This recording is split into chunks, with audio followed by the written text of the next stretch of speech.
Hey guys, it's COREROSS, and today we're talking about Rainbow Six Siege's new audio engine coming with Siege X. So this is the feature I'm most excited about when it comes to Siege X's content, and the idea here is the audio engine is getting completely overhauled and hopefully will be better. And we have had a little test of it in the recent closed beta for Siege X. However, it was pretty buggy as the sound would not propagate through open doors. So it's pretty impossible right now to properly test it out. But the main thing I really enjoyed was the reverberations of the sound, so that something like, say, gunfire in a big room will sound different from gunfire in a small room, potentially making it easier to figure out where the enemy are. And definitely, when playing the CGX beta, that was the thing I really noticed, and I was like, that sounds really good. But also sounds above and below should sound far more distinctive. Right now, I usually get confused with whether a sound is actually above me or below me. Sometimes it's clear, sometimes it's not. But in Siege X, at least in the beta, it sounded better.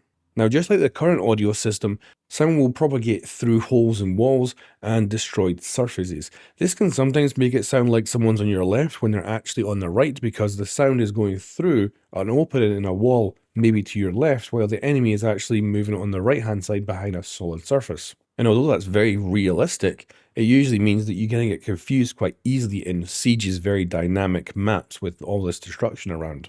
So I am curious to see how that'll play out in Siege X. Now, Ubisoft does have a demo video up on their YouTube channel, which you can go watch, and it shows off the new sound system.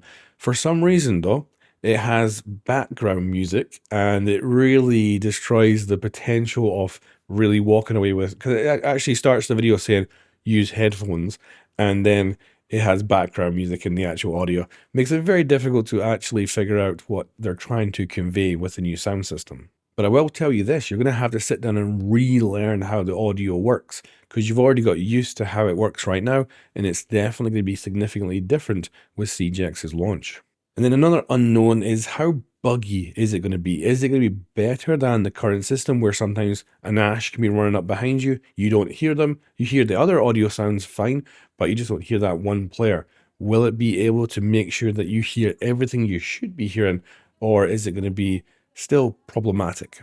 And that's the main thing. It's not just about sounding better, it's about being consistent. If the audio system is just accurate pretty much all the time, then that'll be a massive win compared to the current version. If it just sounds better but it still has the same problems, that'll be overall a larger problem. Now, this new audio system is expected to go live with Siege X's launch, which is an update to Rainbow Six Siege, and that will be on June 10th. If you had the opportunity to try out the Siege X beta, I would love to know what you think of the new audio system as it was in there, of course minus the fact that the audio wasn't going through doorways. Anyway guys, thanks for watching, and I'll catch you next time.